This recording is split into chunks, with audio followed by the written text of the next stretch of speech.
Eh, Bueno, en este tiempo vamos a dar un estudio panorámico del primer libro del Nuevo Pacto. Ya habíamos dado una introducción en el video anterior sobre el Nuevo Pacto. Y el primer libro que nos toca estudiar es el libro de Mateo. Y pues al igual que en el Antiguo Pacto, el libro de Mateo no fue necesariamente el primero que se escribió. Recuerden que los libros están escritos en forma conveniente, como así lo fijaron los padres de la iglesia. ¿Ok? Primero los evangelios, después el libro de historia, las cartas de Pablo, ¿no? Y las cartas generales y al final el libro de profecía, Apocalipsis, que coincidentemente sí fue el último libro que se escribió.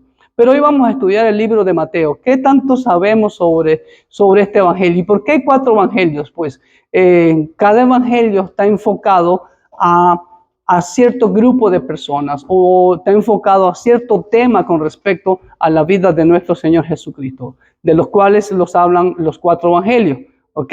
Y vamos a profundizar mucho en este libro de Mateo porque está dirigido hacia los judíos. Vamos a ver en este estudio, vamos a ver 24 puntos que espero que sean de mucha edificación para sus vidas. Así que vamos a las hojitas en el primer punto. Vamos a ver que aunque hay diferentes posiciones sobre la autoría, quién fue el autor de este libro, ya que algunos creen que los 4 evangelios eran anónimos, pero parece que hubo un acuerdo total en la iglesia del segundo y tercer siglo que Mateo era el autor de este primer evangelio colocado, ¿no? Porque de acuerdo a los eruditos y cuando vayamos a estudiar el siguiente evangelio, que es el evangelio de Marcos, muchos creen que Marcos fue el primer libro y evangelio que se escribió y que de ello tomaron, como vamos a ver aquí también, Mateo y Lucas para su evangelio. ¿Ok? El siguiente punto, Mateo era de profesión, como lo vemos ahí, era publicano, ¿no? Él era cobrador de impuestos para el Imperio Romano. Por lo tanto, como cobrador de impuestos, pues era mal visto, era odiado por los judíos. Fue uno de los 12 apóstoles, como lo vemos en Mateo 10.3, lo que nos dice Mateo 10.3, fue uno de los 12 apóstoles escogidos por nuestro Señor Jesucristo.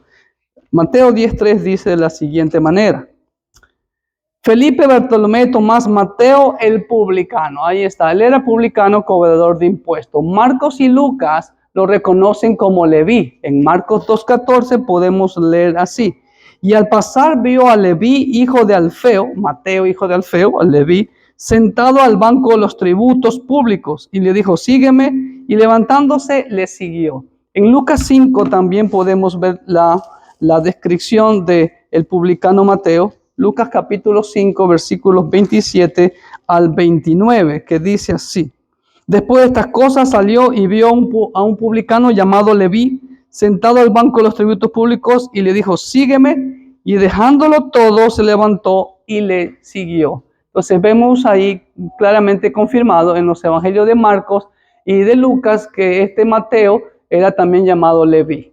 Número 3.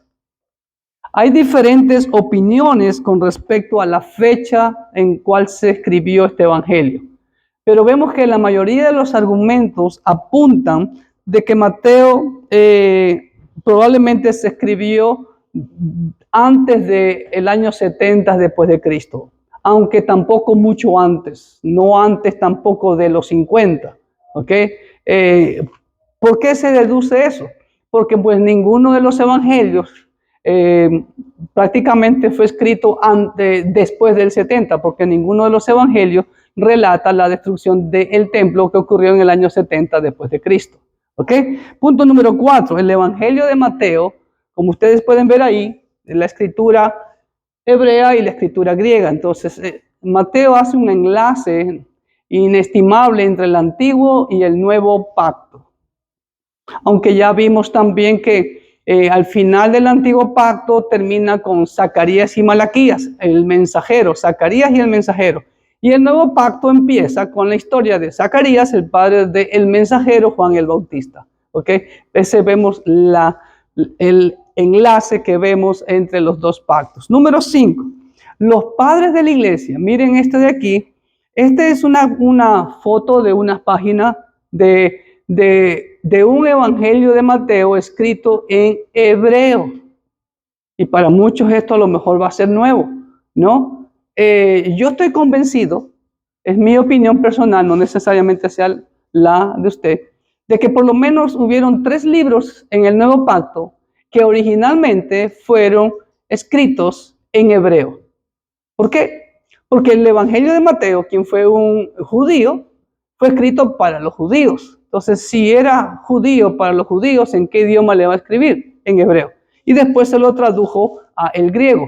Eso fue lo que los padres, los primeros padres de la iglesia creyeron. Y también creemos, yo al menos creo, que el libro a los hebreos también fue escrito en hebreo. Si la palabra mismo dice, libro a los hebreos, ¿en qué idioma se le va a escribir?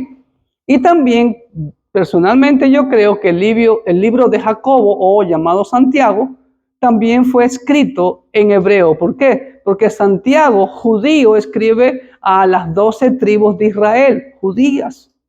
¿Ok? Entonces, pues es lo lógico pensar que esos 3 libros pudieran haber sido escritos en hebreo.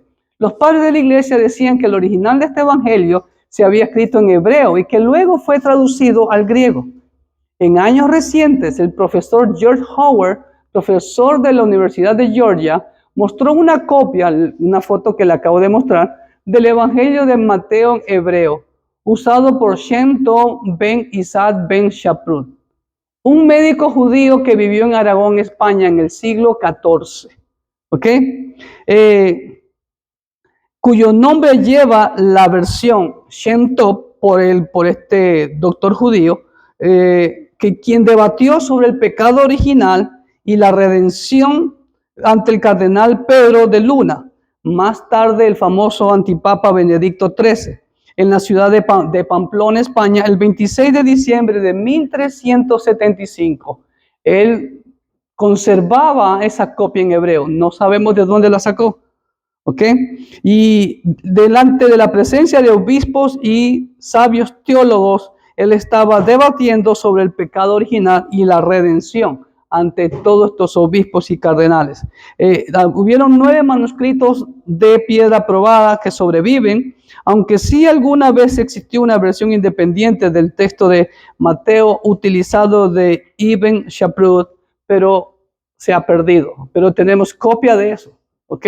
Ahora bien, número 6. Esto también es otra copia que yo tengo en digital de el hebreo, el Evangelio de Mateo en hebreo. Si usted lo desea, puede escribirme por interno y yo con gusto se lo envío. Una copia que está en hebreo y también está transliterado del hebreo al español. Así que si usted la necesita, usted la desea, con gusto yo se la comparto. ¿Ok?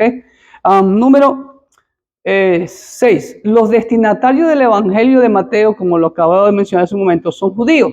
De ahí la lógica de que se haya escrito originalmente en hebreo. Además, la evidencia interna nos lo dice, ya que Mateo menciona más que los otros evangelios las palabras escribas, fariseo y saduceo. ¿Ok? Que en el Evangelio de Mateo la palabra escriba aparece 24 veces. Mientras que en Marcos aparece 21. En Lucas 15 y en el Evangelio de Juan solamente 2 veces aparece la palabra escriba. La palabra fariseo en el Evangelio de Mateo aparece 31 veces, 12 veces en Marcos, 28 veces en Lucas. También fuertemente Lucas nombra a los fariseos, y 20 veces en el Evangelio de Juan. Pero la palabra saduceo aparece 7 veces en el Evangelio de Mateo, una sola vez en Marcos, una sola vez en Lucas y ninguna en el Evangelio de Juan. ¿Ok?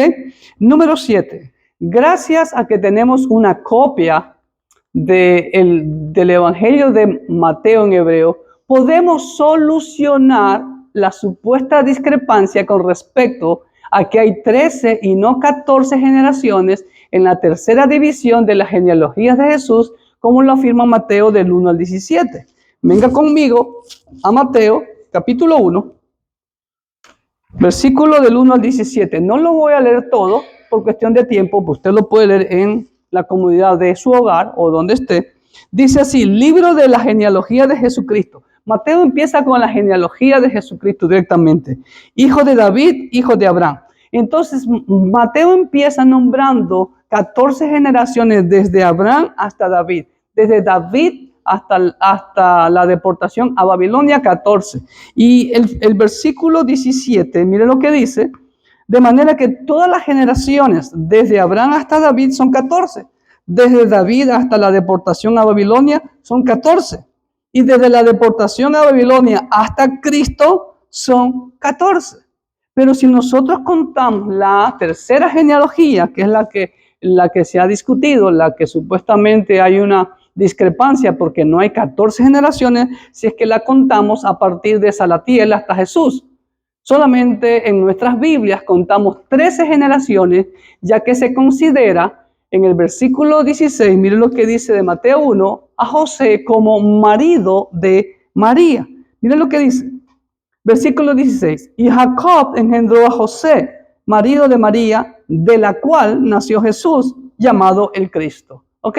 Y para eso lo he graficado para mejor entendimiento para ustedes. Miren, entonces aquí tenemos la primera generación desde Abraham hasta David, la segunda generación de David hasta la deportación a Babilonia, que va desde Salomón hasta Jeconías y sus hermanos, pero la tercera generación mencionada en Mateo 1, si usted cuenta desde Salatiel hasta José, aquí hay 12 generaciones, ¿ok? Y el número 13 sería Jesús, ¿ok? ¿Se dan cuenta? Eso lo dice y se lo observe y lo voy a leer en la Biblia. Desde el versículo 12. Después de la deportación a Babilonia, Jeconías engendró a Salatiel y Salatiel a Zorobabel. ¿Ok? Salatiel, Jeconías, Salatiel, Zorobabel. ¿Ok? Zorobabel engendró a Abiud, Abiud a Eliaquín, Eliaquín a Azor, Azor engendró a Sadot, Sadot a Aquín y Aquín a Eliud. Eliud engendró a Eleazar, Eleazar a Matán, Matán a Jacob, ¿ok? A Jacob. Y Jacob engendró a José, dice, y dice ahí, marido de María, ¿ok? Entonces, ese José, marido de María, y de ahí vino Jesús. Entonces, ¿cuántas generaciones usted contó? 13. Si yo fuera un ateo, yo les digo a ustedes, los cristianos, ¿cómo ustedes creen en esta mentira? Porque aquí solo yo cuento 13 generaciones. Entonces, ¿la Biblia se equivoca? De ninguna manera. Vuelvo y repito lo que siempre afirmamos, la inerrabilidad de la Biblia. ¿Qué significa eso? La Biblia no tiene errores en sus escritos originales. Las copias, hay errores, sí, hay muchos errores en las copias, pero esos errores son mínimos y no influyen en las doctrinas básicas de nuestra fe cristiana. Ahora, ¿cómo se soluciona este problema? Entonces, ahí hay 13 generaciones, entonces esto está equivocado. ¿Cómo se soluciona eso? Gracias a Dios que Dios ha permitido que apareciera esta copia del hebreo de Shem Tov. ¿Ok? Entonces vamos al punto número 8. Basándonos en el idioma original de Mateo, el hebreo, vemos en el versículo 16 que la palabra correcta no es marido, sino que podría significar también padre de María. ¿Por qué? Y la siguiente frase lo confirma. Miren lo que dice, de la cual nació Jesús. No dice de José, del cual nació Jesús, sino de la cual. La frase de la cual nació Jesús, ¿en qué expresión de género está expuesta? En femenino, de la cual. Jesús no nació de José, Jesús nació de María, lo cual va de la mano con el cumplimiento de lo que llamamos el protoevangelio de Génesis 3:15, ¿no? La simiente de la mujer, no dice la simiente del hombre, ¿ok? Y también va de la mano con la afirmación que Pablo dice en Gálatas 4:4, que dice que cuando vino el cumplimiento de tiempo, nació Jesús, nacido de mujer y bajo la ley. ¿Sí ve? Nacido de mujer. Entonces, esa es la respuesta a la supuesta discrepancia. ¿Cuál es el error ahí? Entonces, no es ese José que está ahí, no es el marido de María, o en ese entonces, el novio. Después se casaron, ya todos sabemos la historia, que la vemos ahí también más adelante. sino que esa palabra pudiera significar padre, pero más bien, miren, este es el original en hebreo del versículo 16. Y aquí dice, mire, Yosef, dice Yosef, el hebreo, como siempre he dicho, se lee de derecha a izquierda, por eso pongo la flecha para la izquierda. Yosef ish, miren, miren. Yosef ish, miren. Ahora, la palabra ish se traduce como varón, pero en nuestras Biblias dicen marido. Marido o esposo en hebreo es balá. Me fui al hebreo a escribir, mire, ish, y en el hebreo puse José, esposo de María, y me sale esto, Yosef Baalá Shel Mirin. Ahí está la traducción, Yosef Baalá Shel Mirin, o Miriam dicen algunos, ¿ok? Que significa José, marido de Miriam, el Baalá. Pero aquí no dice Baalá, no está esta palabra, sino que dice Ish. ¿Ok? Que la vemos en Génesis en muchos pasajes como varón. ¿Ok? U hombre. Entonces la palabra Ish se traduce como hombre o varón y algunos eruditos también dicen que se traduce como padre. ¿Ok? Entonces ahí está la corrección de las 14 generaciones contadas. Porque Mateo está tomando la genealogía de María, muy por el contrario de Lucas. Lucas toma la genealogía de parte de José. Si usted compara las dos genealogías, usted se va a dar cuenta, y Lucas, mire lo que dice Lucas, creo que es el capítulo 3 o el 4. Venga conmigo a Lucas capítulo 3 o 4. Déjenme ver.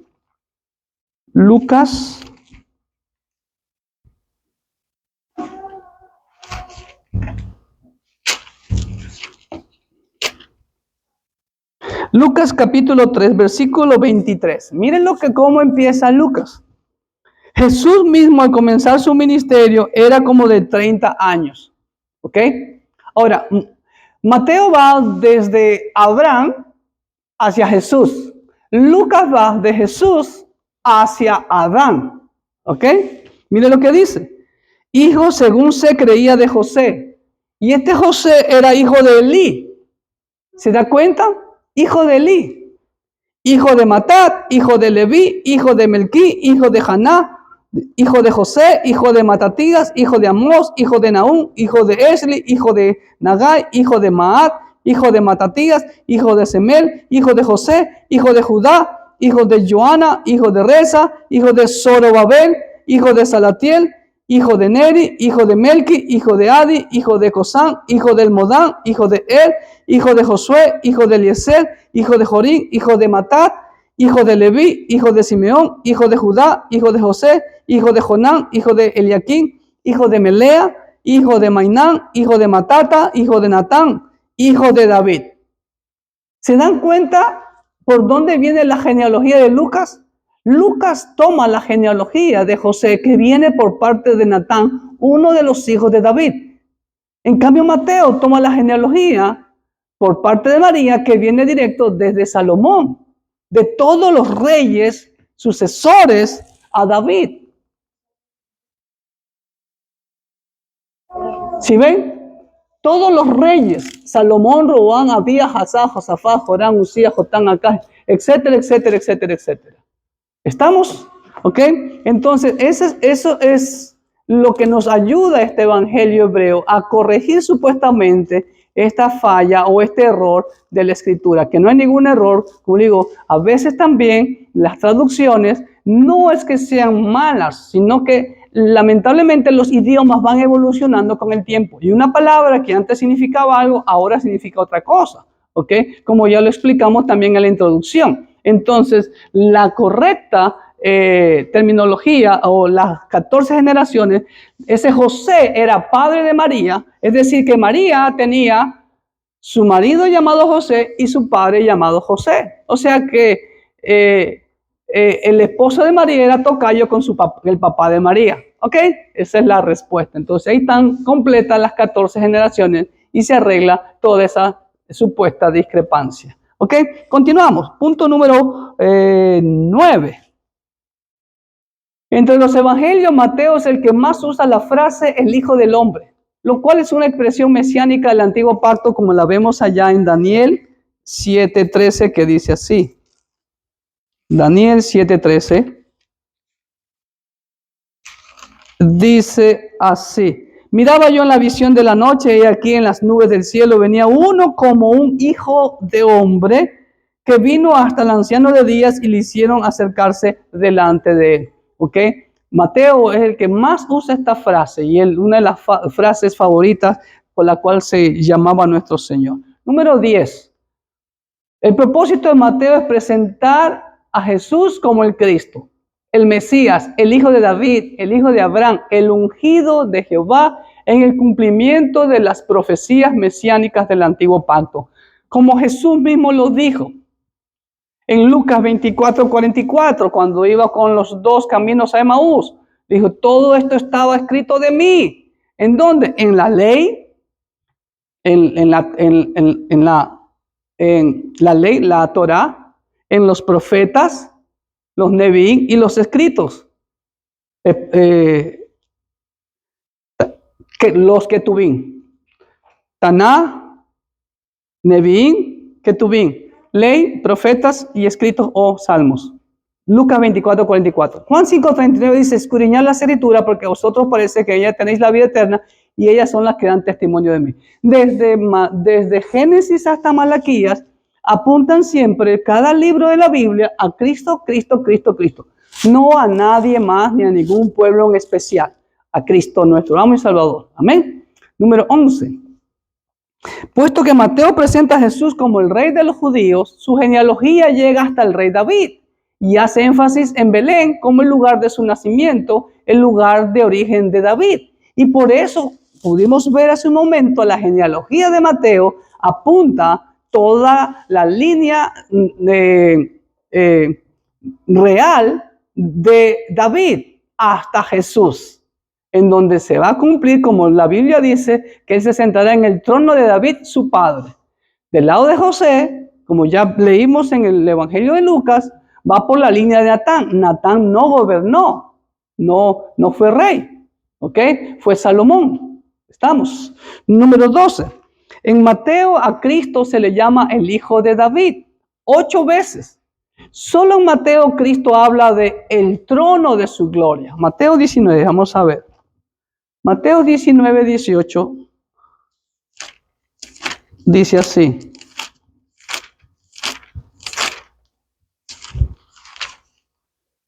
Le dijo, ¿cuáles?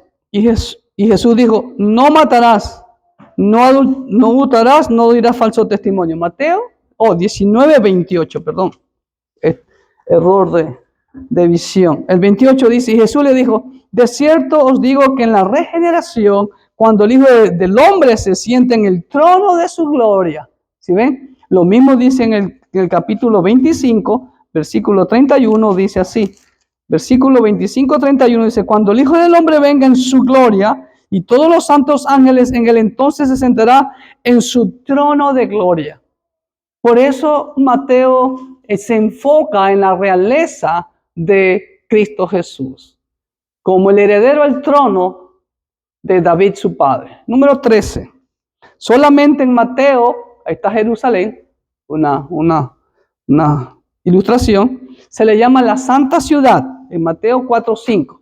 Solo en Mateo se le llama a Jerusalén la Santa Ciudad. Mateo 4:5 dice así. Entonces el diablo le llevó a la Santa Ciudad y le puso sobre el pináculo del templo. ¿Cuál es esa ciudad? ¿Dónde estaba el templo? Jerusalén. ¿Ok? Y la ciudad del gran rey también le llama Mateo. En Mateo 5:35 dice así. Ni por la tierra porque es el estrado de sus pies, ni por Jerusalén porque es la ciudad del gran rey. Como es el evangelio del rey, Mateo también es el evangelio del reino. Palabra que aparece 57 veces en este evangelio de Mateo.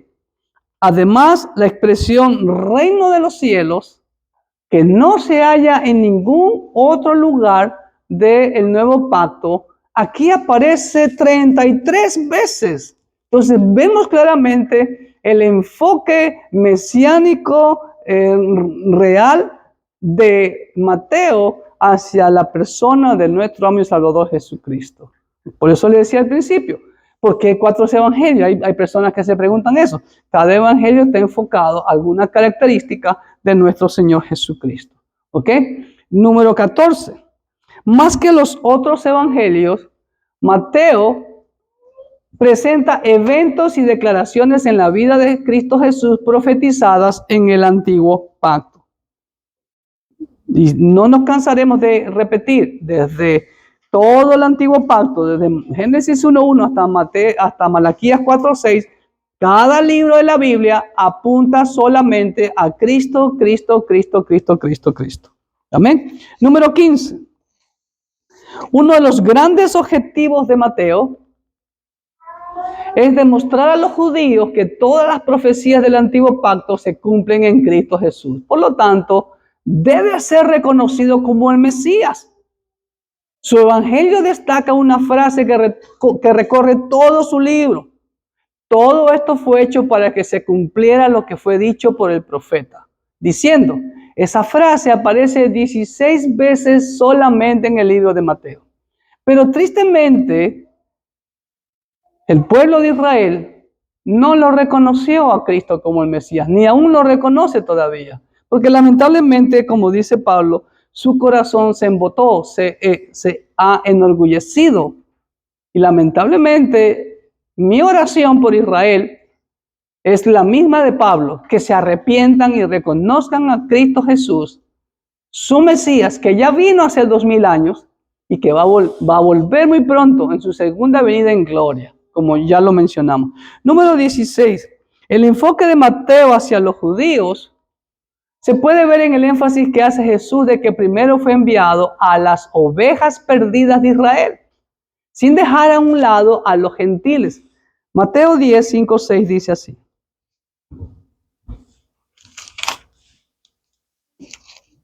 Mateo 10, versículos 5 y 6 dice, a estos 2 envió Jesús y les dio instrucciones diciendo, por camino de gentiles no vayáis, y en ciudades samaritanos no entréis.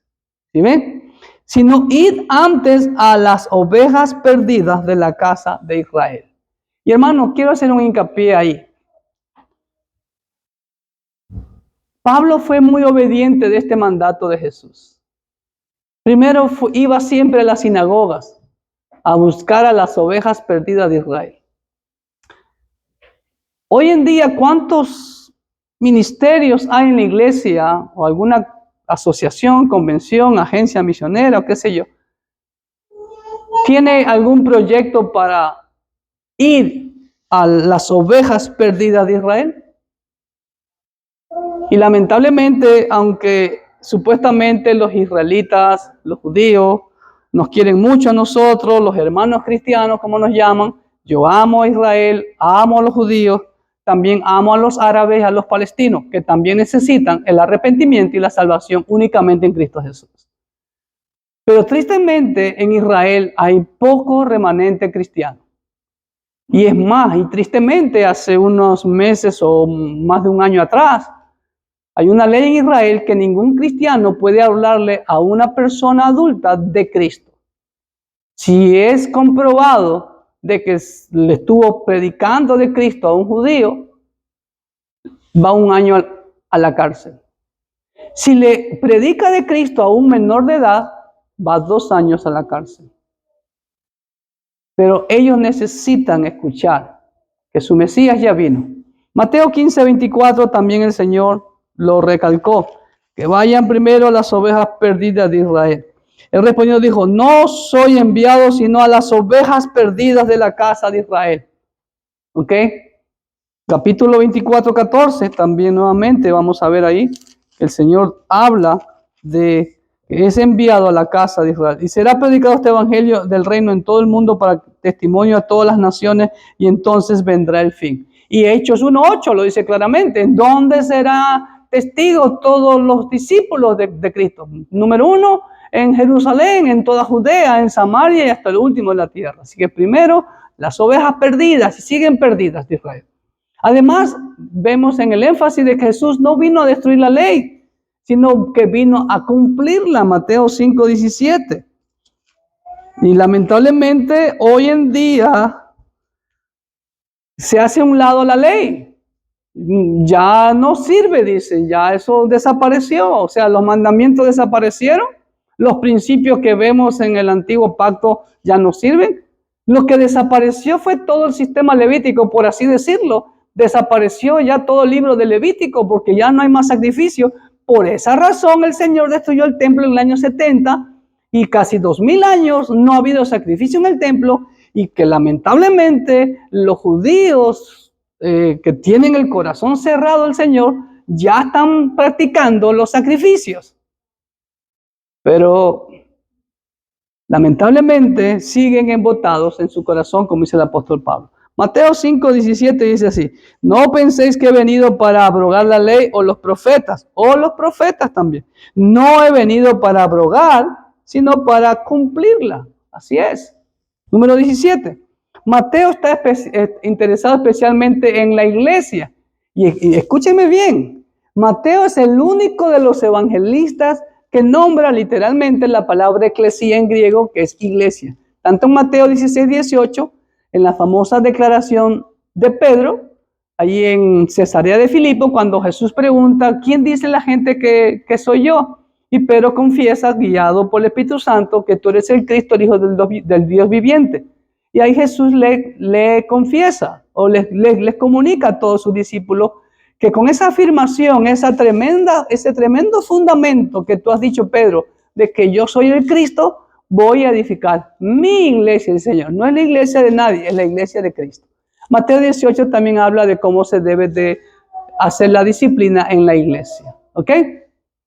Punto 18. Mateo, más que los otros evangelios, muestra un interés fuerte particularmente en el tema apocalíptico. Es decir, en todo lo relacionado a la segunda venida de Cristo, el fin del mundo y el juicio final, que habla todo el capítulo de Mateo 24. Y por eso es muy importante, amados hermanos, que usted día tras día, semana tras semana, mes tras mes, año tras año, usted escudriñe la Biblia, por lo menos una vez al año.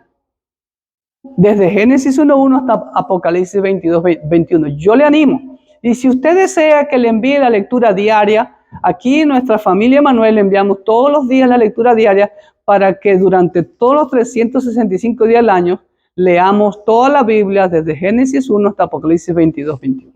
¿Ok? Punto número 19. El Evangelio de Mateo contiene 1071 versículos y contiene 19 de las 43 parábolas que hay en los evangelios sinópticos. Imagínense, es rico también. Claro, el que más tiene de todos es Lucas, pero también aquí en Mateo vemos la parábola de las vírgenes, vemos la parábola de los talentos, las parábolas de las ovejas y las cabras en Mateo 25, que no se la ve en los otros evangelios. Punto número 20.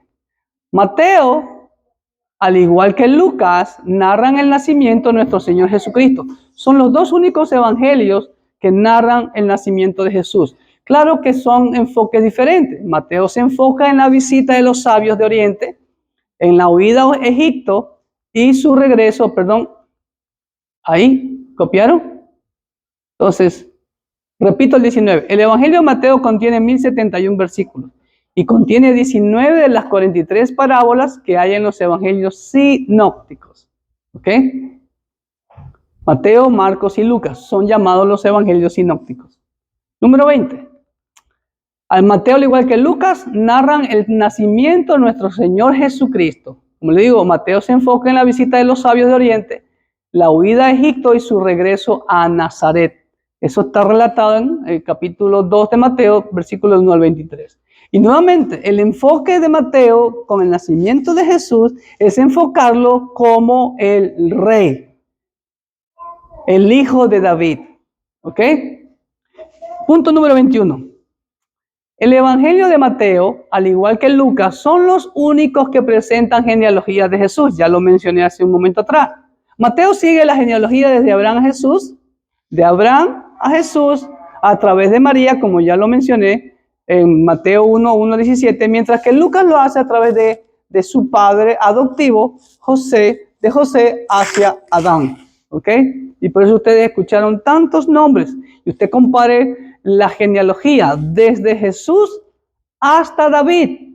Es diferente que la de Mateo, porque obvio, vuelvo y repito, la de Mateo, que es la de María, se va por la línea real, Salomón y todos los reyes. ¿Sí ve? En cambio, Lucas se va por la línea del hijo de David, que se llamó Natán. No era el profeta Natán. ¿Ok? A lo mejor le puso Natán en honor al profeta Natán, posiblemente. Punto 22. Finalmente podemos ver a Mateo como un gran docente, pues presenta las enseñanzas de Jesús en 5 grandes secciones, bien reunidas y en forma sistemática. ¿Ok?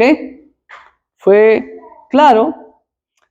Mateo, como cobrador de impuestos, por ser estudiado, tenía que saber los números, ¿no? Tenía que saber leer y escribir también, ¿no? Para poder ocupar ese cargo de publicano que él era cobrador de impuestos. ¿Ok? Número 22, perdón. Vamos a ver las 5 grandes secciones ahí en el punto 22. Número 1, el sermón del monte o la ética del reino. ¿Cómo es la ética del cristiano? Usted puede leerlo en Mateo capítulo 5 al 7. ¿Cómo debe ser el comportamiento del cristiano? ¿Ok? Número 2, los deberes de los servidores del reino. ¿Ok? Fuimos creados para servir. Fuimos salvados para servir. Todo el capítulo 10 de Mateo.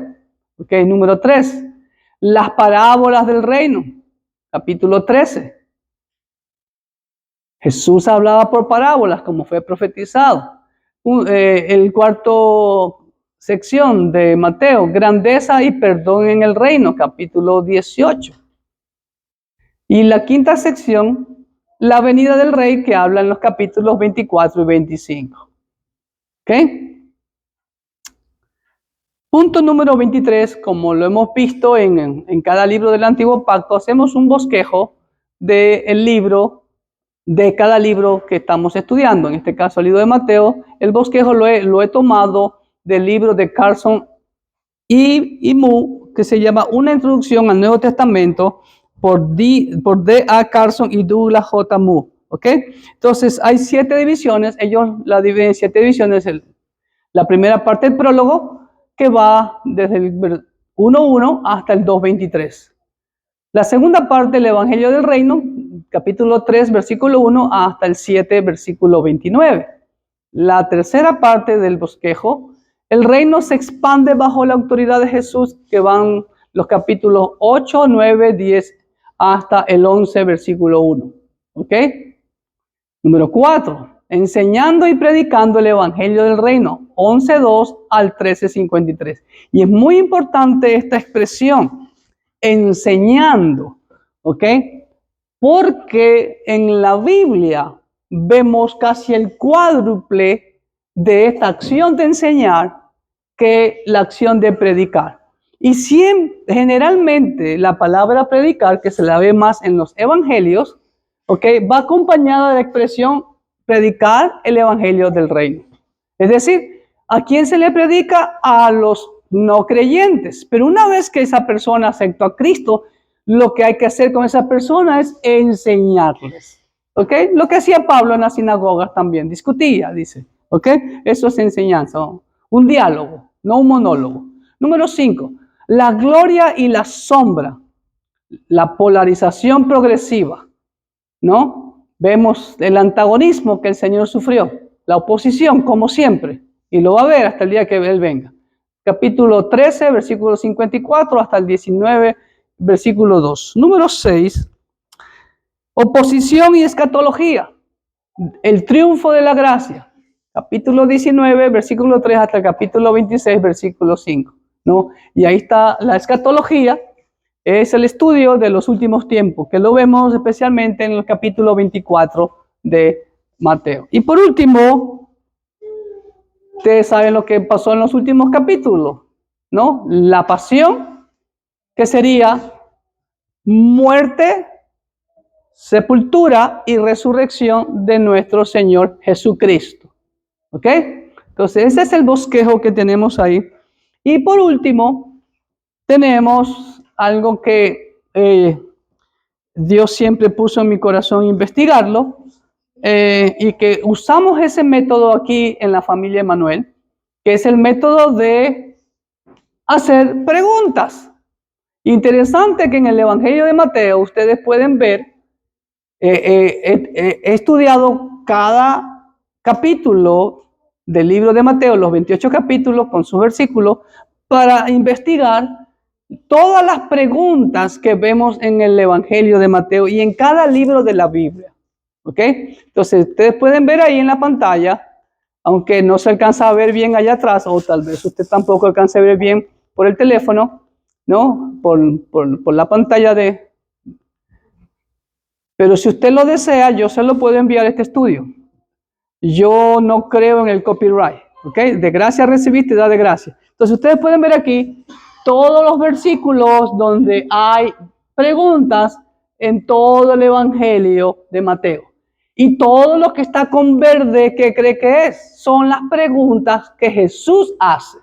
El resto son preguntas que le hacen a Jesús o algunas preguntas que se hacen entre el pueblo o entre discípulos, ¿ok? Pero no tienen nada que ver con Jesús, ¿ok? Entonces, la conclusión es que en el Evangelio de Mateo vemos realizadas 165 preguntas en total. ¡Wow! De las cuales 28 son comunes entre el pueblo, los discípulos, pero 41 preguntas son hechas a Jesús por los judíos. ¿Ok? Y 96 preguntas son hechas por Jesús. Es decir, Jesús hizo mucho más preguntas que las que le hicieron a él. 96, él hizo 96 preguntas y a él solo le hicieron 41 preguntas en el Evangelio de Mateo. Y de las 41 preguntas que le hicieron a nuestro amo y Salvador Jesucristo, yo tengo anotado aquí en mi Biblia, 28 preguntas él respondió indirectamente. ¿Qué significa dar una respuesta indirecta? Significa que Jesús respondió con una parábola, con una historia, o con otra pregunta, o simplemente se quedó callado.